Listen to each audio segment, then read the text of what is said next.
Hello friends, welcome to polytechnic पाठशाला।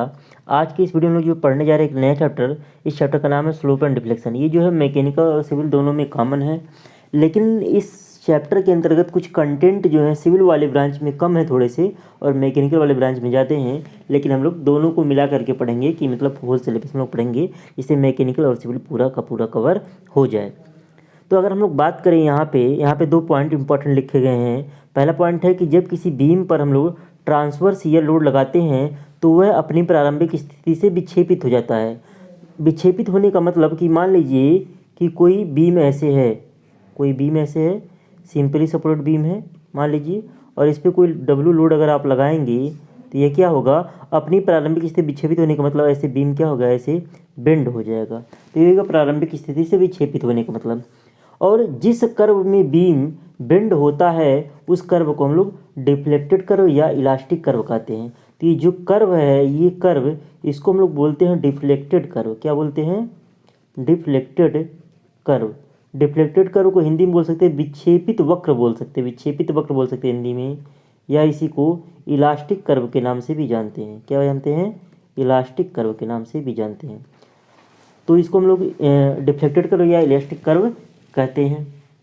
हमारा definition क्या होता है? डिफ्लेक्शन ऑफ बीम का धरण का विक्षेप होता क्या है, इसको समझते हैं। विक्षेप और धरण का ढलान भी, और हम लोग स्लोप भी पढ़ेंगे बीम का क्या होगा, क्योंकि हमारे चैप्टर का नाम है ये है स्लोप एंड डिफ्लेक्शन। और जो स्लोप एंड डिफ्लेक्शन हम लोग पढ़ते हैं इस चैप्टर में, वो बीम का पढ़ते हैं। तो सपोज कीजिए यहाँ पे कोई बीम है, ये कोई बीम है, और बीम की यहाँ पे बीचों बीच एक एक्सिस दिखाई गई है। ये देखिए एक एक्सिस दिखाई गई, इस एक्सिस को हम लोग कहते हैं लॉन्गिट्यूडनल एक्सिस। पहले चैप्टर में पढ़ चुके स्ट्रेस स्ट्रेन में। लॉन्गिट्यूडनल एक्सिस है, अनुदैर्ध्य अक्ष कहते हैं। अब मान लीजिए इसके लॉन्गिट्यूडनल एक्सिस पर हम कोई पॉइंट ले रहे हैं, पी ले रहे हैं, तो डिफ्लेक्टेड होने के बाद मान लीजिए इस पर अगर हम कोई डब्ल्यू लोड लगाएं, यहाँ पे डब्ल्यू लोड लगा के आप लोग दिखा भी सकते हैं फिगर में। डब्ल्यू लोड आपने लगाया, जब डब्ल्यू लगाने पे हुआ क्या, जो पी पॉइंट था, अब ये जो हमारा लॉन्गिट्यूडनल एक्सिस था, विक्षेपित होने के बाद ये नीचे आ गया, ऐसे ये क्या आ गया, नीचे आ गया। तो जो पी पॉइंट आपका पहले हॉरिजॉन्टल था, हॉरिजॉन्टल लाइन पे, वो यहाँ पे कर्व लाइन पे आ गया, पी डैश पॉइंट, वही पी वाला पी डैश में कन्वर्ट हो गया। तो यहाँ पे पी और पी डैश के बीच की जो वर्टिकल दूरी है, जिसको हमने वाई से डिनोट किया ही, वही वाई आपका क्या है, डिफ्लेक्शन है। अब ये जो आप पी और पी डैश के बीच की वाई दूरी लिए हैं, इसी को एक भाषा में लिख देना सिस्टमेटिक वे में। तो होगा क्या, धरण के लॉन्गिट्यूडनल एक्सिस के किसी बिंदु की, मतलब धरण के लॉन्गिट्यूडनल एक्सिस पे कोई भी पॉइंट हम लोग एज्यूम करें, जैसे यहाँ पे हमने एक पॉइंट एज्यूम किया पी, किसी बिंदु की भार लगने से पहले तथा भार लगने के बाद की स्थितियों के बीच की। तो पी जो है भार लगने के पहले की स्थिति है, और पी डैश जो है भार लगने के बाद की स्थिति है, कि स्थितियों के बीच की जो वर्टिकल डिस्टेंस होती है, ऊर्ध्व दूरी होती है, उसे हम लोग कहते हैं धरण का उस बिंदु पर डिफ्लेक्शन कहते हैं। मतलब ये पी पॉइंट पर डिफ्लेक्शन यहाँ पे वाई है। मान लीजिए यहाँ पे अगर हम कोई पॉइंट लेते, ए पॉइंट लेते मान लीजिए, तो यहाँ पे हो जाता ए डैश, तो यहाँ पे भी डिफ्लेक्शन जो होता, तो ये डिफ्लेक्शन जो होगा इस पॉइंट पे और जो पी पॉइंट पे हो रहा है, ये मतलब अलग अलग हो सकता है आपका। तो कहने का मतलब अलग अलग पॉइंट पे जो आपका डिफ्लेक्शन की वैल्यू भी होगी, वो भी क्या होगा, अलग अलग होगा। तो इसे जो हम लोग वाई या डेल्टा से दर्शाते हैं। तो आगे हम लोग डेरिवेशन भी अलग अलग टाइप के बीम पर अलग अलग टाइप की लोडिंग कंडीशन में करेंगे। तो जो हम लोग डिफ्लेक्शन को दर्शाएंगे उसको वाई से या डेल्टा से दर्शाते हैं। तो डेफिनेशन हो क्या गई कि धरण के लॉन्गिट्यूडनल एक्सिस के किसी भी बिंदु की भार लगने से पहले तथा भार लगने के पश्चात की स्थितियों के बीच की जो वर्टिकल दूरी होती है, को धरण का उस बिंदु पर हम लोग क्या कहते हैं, विक्षेप कहते हैं। इसे वाई या डेल्टा से दर्शाते हैं।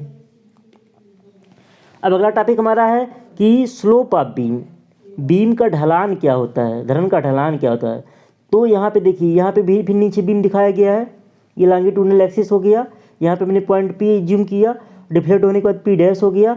तो मान लीजिए हमको पी पॉइंट पर डिफ्लेक्शन का मान निकालना है, सॉरी स्लोप का मान निकालना है। तो डिफ्लेक्ट होने के बाद वो पी डैश पे आ गया। अब पी डैश पे अगर हम लोग स्पर्शी टेंजेंट ड्रा करें, एक टेंजेंट खींचें, तो ये जो हमारा लॉन्गिट्यूडनल एक्सिस के साथ ये टेंजेंट जो कोण बना रहा है, यहाँ पे देखिए कोण थीटा बना रहा है, इसी थीटा को हम लोग क्या कहते हैं, इसी थीटा को हम लोग कहते हैं स्लोप। इसी थीटा को क्या बोलेंगे, हम लोग स्लोप बोलेंगे। तो इसी को एक सिस्टमेटिक वे में लिख दीजिए। तो क्या हो जाएगा, धरण के किसी बिंदु पर ढलान, तो ये मान लीजिए पॉइंट पी है, किसी बिंदु पर ढलान उसके इलास्टिक कर्व के उसी बिंदु पर स्पर्शी का, उसके इलास्टिक कर्व के उसी पॉइंट पर स्पर्शी, मतलब पी पी डैश में कन्वर्ट हो गया, स्पर्शी का विक्षेप से पूर्व धारण की लॉन्गिट्यूडिनल एक्सिस के साथ बना कोण होता है। तो विक्षेप के पूर्व धारण का लॉन्गिट्यूडिनल एक्सिस ये है, इसके साथ जो ये कोण बनाएगा स्पर्शी, ये थीटा जो कोण बना रहा है ये क्या हो जाएगा आपका स्लोप हो जाएगा। और इसे हम लोग जो है थीटा, इसे थीटा या D by by D x से दर्शा सकते हैं, चाहे थीटा से दर्शाइए या D by by D x से आप लोग स्लोप को दर्शा सकते हैं। अब बाउंड्री कंडीशन से ये डेरिवेशन आगे करने में बहुत ज़्यादा काम आएगा, तो बाउंड्री कंडीशन आपको याद होना चाहिए। कंपटीशन में भी अलजेब्रिक टाइप क्वेश्चन में भी बाउंड्री कंडीशन से क्वेश्चंस आ जाते हैं। तो बाउंड्री कंडीशन है क्या, हम पहला ले रहे हैं सिंपली सपोर्टेड बीम के लिए, क्योंकि आपको सिंपली सपोर्टेड बीम आपके सिलेबस में है और कैंटिलीवर बीम है। तो यहाँ पे बात करें तो सपोर्ट पर डिफ्लेक्शन का मान हमेशा शून्य होता है। तो देखिए यहाँ पे जो हमने यहाँ पे लिया, दो टाइप की बीम लिया है, एक के बीच पे पॉइंट लोड डब्ल्यू लगा है, एक की पूरी लंबाई पे यूडीएल लगा हुआ है। तो यहाँ ए या बी पॉइंट की अगर हम लोग बात करें तो इस ए और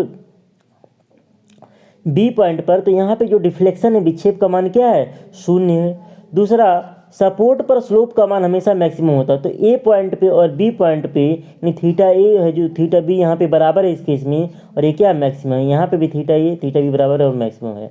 बराबर किस केस में थीटा और theta B, simply support beam के मध्य बिंदु पर पॉइंट लोड लगने के कारण, जैसे यहाँ मध्य बिंदु पे पॉइंट लोड डब्ल्यू लगा है, या पूरी लंबाई पर यूडीएल लगने के कारण, देखिए यहाँ पूरी लंबाई पे डब्ल्यू पर यूनिट लेंथ का यूडीएल लगा हुआ लगने के कारण मध्य बिंदु पर डिफ्लेक्शन का मान मैक्सिमम, मिड पॉइंट पर देखिए वाई मैक्सिमम है, मिड पॉइंट पे यहाँ वाई मैक्सिमम है, मिड पॉइंट पर डिफ्लेक्शन का मान मैक्सिमम तथा स्लोप का मान क्या होता है शून्य होता है। स्लोप का मान, क्योंकि अगर मिड पॉइंट पे लेंगे तो क्या होगा, हम लाइन खींचेंगे तो ये क्या होगा, टेंजेंट जब खींचेंगे तो वो बीम के पैरेलल हो जाएगा, बीम के लॉन्गिट्यूडिनल एक्सिस के पैरेलल हो जाएगा, इस केस में भी और यहाँ पे भी।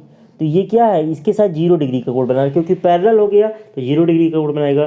तो स्लोप का मान क्या होगा 0 होगा और डिफ्लेक्शन का मान क्या होगा मैक्सिमम होगा। तो बाउंड्री कंडीशन हो गया सिंपली सपोर्टेड बीम के लिए। ऐसे ही कैंटिलीवर की बीम के बारे में भी हम लोग पढ़ेंगे। अब यहाँ पे कैंटिलीवर की बीम के बारे में दिया गया क्या है कि कैंटिलीवर बीम की फिक्स्ड एंड पर स्लोप और डिफ्लेक्शन दोनों का मान जो होता है शून्य होता है। फिक्स्ड एंड पर स्लोप और डिफ्लेक्शन दोनों, यहाँ पे चाहे तो डायग्राम बना सकते हैं, डायग्राम नहीं बनाया है, डायग्राम अगर आप लोग बनाना चाहें तो कैंटिलीवर फिक्स्ड एंड पर स्लोप और डिफ्लेक्शन जैसे जब मुड़ेगा तो कुछ इस शेप में मुड़ेगा, तो यहाँ पे जो होगा, यहीं पे जो होगा आपका ये क्या होगा, यहीं पे आपका वाई मैक्स होगा, यहीं पे क्या होगा ये वाई मैक्स होगा, और यहीं पे अगर हम लोग टेंजेंट ड्रा करेंगे, इस पॉइंट पे टेंजेंट ड्रा करेंगे तो यही क्या हो जाएगा थीटा मैक्स होगा। कैंटिलीवर बीम के फिक्स्ड एंड पर स्लोप और, यहाँ मान लीजिए एक डब्ल्यू लोड लगा के दिखा सकते हैं, तो फिक्स्ड एंड पर स्लोप और डिफ्लेक्शन दोनों का मान, यहाँ पे अगर हम लोग बात करें, ये मान लीजिए ए पॉइंट फिक्स है और बी पॉइंट फ्री, तो बी पे मैक्सिमम होगा, और ए पे अगर हम लोग बात करें तो ए पे थीटा भी 0 होगा, क्योंकि हम स्लोप ऐसे इसी पे आ जाएगा, और वाई भी 0 होगा। तो कैंटिलीवर बीम के फ्री एंड पर स्लोप और डिफ्लेक्शन दोनों का मान क्या होता है मैक्सिमम होगा, फ्री पे मैक्सिमम होगा और फिक्स्ड वाले पे क्या होगा 0 होगा आपका। अब अगर हम लोग बात करें method for finding slope and deflection, slope and deflection मापने के क्या क्या तरीके हैं, तो यहाँ पे 4 तरीका दिखाया गया है, कुछ के बारे में हम लोग पढ़ेंगे आगे। तो यहाँ पहला आपका है डबल इंटीग्रेशन मेथड, जो कि सबसे इंपॉर्टेंट है डेरिवेशन के पॉइंट ऑफ व्यू से, जो आपके एग्जाम में डेरिवेशन पूछा जाता है जनरली लोग डबल इंटीग्रेशन मेथड से ही करते हैं। दूसरा आपका मोमेंट एरिया मेथड है। तीसरा मैकाले मेथड है, तो मैकाले से ही आपका डबल इंटीग्रेशन आया होता है, मैकाले से कोई भी क्वेश्चन सॉल्व कर सकते हो, डबल इंटीग्रेशन से केवल स्पेसिफिक टाइप के क्वेश्चन ही सॉल्व होते हैं। लेकिन आपके सिलेबस के पॉइंट ऑफ व्यू से मैकाले मेथड जो है आपके सिलेबस में नहीं है, आपके सिलेबस में डबल इंटीग्रेशन है और मोमेंट एरिया है। और चौथा हमारा है कॉन्जुगेट बीम मेथड। तो ये 4 तरीके हैं स्लोप और डिफ्लेक्शन फाइंड करने के।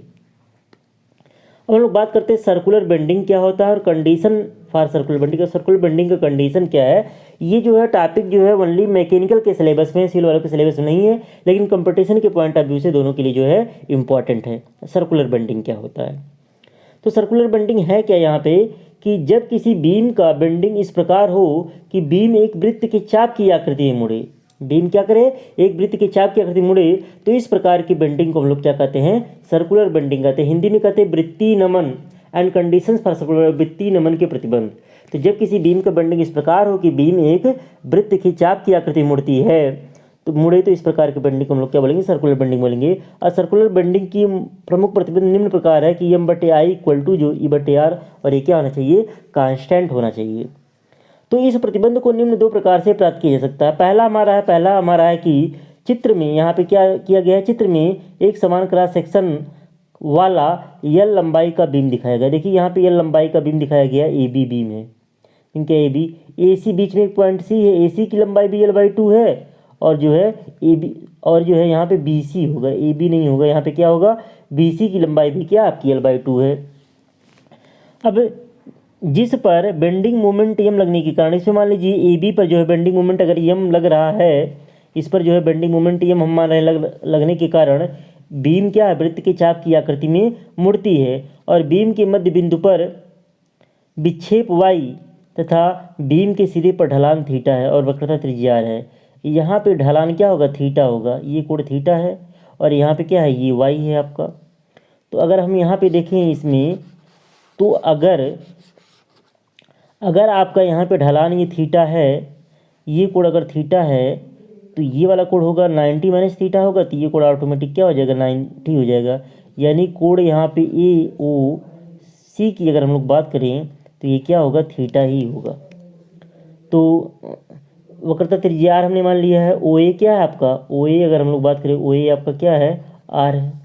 तो अगर हम लोग ज्यामिति से बात करें, अगर वृत्त की दो जीवाएँ एक दूसरे को काटती हैं, जैसे मान लीजिए एक जीवा मान लीजिए है ऐसे है, ए बी आपका है, कोई वृत्त की एक जीवा हो गया, और एक जीवा मान लीजिए हो गया, एक जीवा मान लीजिए हो गया, यहाँ पे हम ले रहे हैं नाम डी ले रहे हैं, यहाँ पे सी ले रहे हैं, यहाँ पे सी डैश ले रहे हैं। तो आप लोग पढ़े होंगे ज्यामिति से आप लोग क्या पढ़े हैं ये हम बता दे रहे हैं, हाई स्कूल में पढ़े हैं कि यहाँ पे पढ़े हैं आप लोग कि ज्यामिति से ए सी गुणे बी सी जो होगा वो डी सी गुणे सी सी डैश के बराबर होगा। तो वही चीज़ लिखा गया ज्यामिति से, यहाँ पे ए सी और गुणे बी सी, ए सी गुणे बी सी जो है वो डी सी गुणे सी सी डैश के बराबर है, डी सी और गुणे सी सी डैश। तो ए बी और बी सी का मान L/2 गुणे हो गया बराबर। अब डी सी का मान देखिए, डी और सी डैश अगर हम लोग बात करते हैं डी सी डैश की तो 2r होता। अब 2r में से यहाँ y माइनस हो गया तो हो जाएगा 2r माइनस वाई, और सी सी डैश आपका क्या है, सी सी डैश यहाँ पे है y, सी सी डैश हो गया y। तो यहाँ से लिख सकते हैं L²/4 equal to 2r y minus Y square. तो चूंकि y का मान बहुत कम होता है इसलिए y² को नगण्य मान लेंगे, y² को नगण्य मान लेंगे तो L²/4 इक्वल टू हो जाएगा 2r/y। तो y का मान यहाँ पे आ गया L²/8r। तो अधिकतम विक्षेप जो हो जाएगा y बराबर L²/8 और r की 1/r है यहाँ पे एक तरीके से, तो 1/r बराबर हो जाएगा m/ai, चूँकि m/ai इक्वल टू e/r होता है तो यहाँ से आ गया y बराबर mL²/8ei। तो यहाँ से हम लोग y कैलकुलेट कर सकते हैं। सर्कुलर बेंडिंग के केस में हमारा डिफ्लेक्शन का फार्मूला हो जाएगा y बराबर mL²/8ei। और हम लोग बात करें समकोण त्रिभुज OAC में अगर बात करें तो साइन थीटा बराबर जो होगा AC/OA हो जाएगा, यानी लंब बटे कर्ण होगा। अब चूंकि थीटा का मान बहुत कम है इसलिए साइन थीटा बराबर थीटा लेने पर बहुत कम मान के लिए साइन थीटा जो होता है थीटा के बराबर होता है, लेकिन यहाँ पे थीटा रेडियन में होता है, ये ध्यान रहे। तो थीटा बराबर क्या हो जाएगा, AC का मान आपका L/2 और OA का मान r, तो थीटा बराबर हो गया L/2r। तो यहाँ पे भी अधिकतम ढलान थीटा बराबर L/2 और 1/r का वैल्यू m/ei, तो थीटा का मान हो जाएगा mL/2ei, और ये क्या होगा वैल्यू, रेडियन में होगा, ये ध्यान रहे, वैल्यू किस में होगा, रेडियन में आपका होगा। अब जो है कि दूसरा कंडीशन हमारा क्या है, दूसरा कंडीशन हमारा ये है कि हम जानते हैं कि प्राय धरण की विभिन्न क्रॉस सेक्शन पर नमन घूर्ण यम का मान बदलता रहता है। जैसे मान लीजिए कि हम लोग कोई यहाँ पे बीम लें, यहाँ पे कोई बीम लें, लाइन तिरछी हो गई, मान लीजिए हम कोई ऐसे बीम ले रहे हैं, हम जो है ऐसे कोई बीम ले रहे हैं, फिर तिरछा हो जा रहा है, ऐसे कोई हम बीम ले रहे हैं सपोज कीजिए। अब यहाँ पे अगर हम लोग मान लीजिए यहाँ डब्ल्यू लोड लगाएं, बीचों बीच लगाएं, तो इसका बेंडिंग मोमेंट डायग्राम अगर हम लोग बनाएं तो कुछ इस प्रकार से बनेगा। बेंडिंग मोमेंट डायग्राम ऐसे बनेगा। बेंडिंग मोमेंट डायग्राम ये पढ़ चुके हैं सब DBMD वाले में। तो यहाँ पे हम लोग देख रहे हैं कि यम का जो मान है अलग अलग पॉइंट पे अलग अलग है, यम का मान अलग अलग है, मतलब ये वेरी कर रहा है। और आई तो आपका पूरी लंबाई में एक तरीके से कांस्टेंट है, तो m/i जो है कांस्टेंट नहीं है यहाँ पे, क्योंकि m चेंज हो रहा है, आई कांस्टेंट है, तो m/i कांस्टेंट नहीं होगा। और जब m/i कांस्टेंट नहीं होगा तो प्योर बेंडिंग नहीं होगा या सर्कुलर बेंडिंग नहीं होगा। तो सर्कुलर बेंडिंग प्राप्त करने के लिए हम लोग करें क्या कि जैसे हमारा मान लीजिए कोई बीम है, ये मान लीजिए हमारा कोई बीम है, ऐसे, ये कोई बीम है। अब यहाँ पे क्या हो रहा है, अगर इस पे हम लोग बीच में अगर लोड लगेगा तो इस तरीके से बेंडिंग होगा। अब अगर यहाँ पे जैसे ही एम का मान बदल रहा, अगर एम के साथ आई हम बदल दें, आई बदलने का मतलब बीम जो है बीच में, हम यहाँ पे कलर चेंज कर रहे हैं, बीम जो है बीच में यहाँ पे अगर हम मोटाई ऐसे कर दें,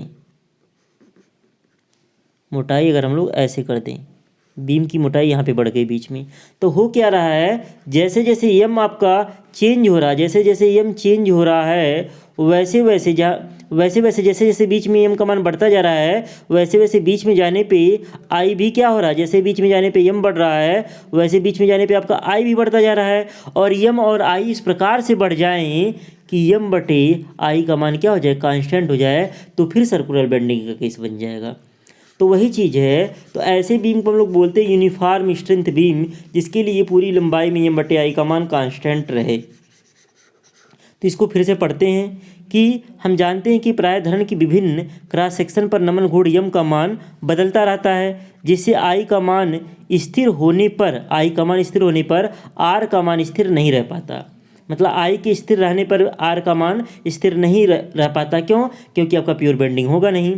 यदि किसी प्रकार यह निश्चित कर लिया जाए कि धरण की लंबाई में यम के बदलने के साथ साथ आई भी इस प्रकार बदल दिया जाए कि धरण के प्रत्येक अनुप्रस्थ काट के लिए यम बटे आई कांस्टेंट बना रहे, या कैपिटल आर कह सकते हैं कांस्टेंट बना रहे, तब बीम का शुद्ध नमन होगा। इस दशा में एम बटे आई इक्वल टू जो ई बटे आर होगा, और ये क्या होगा, कांस्टेंट होगा।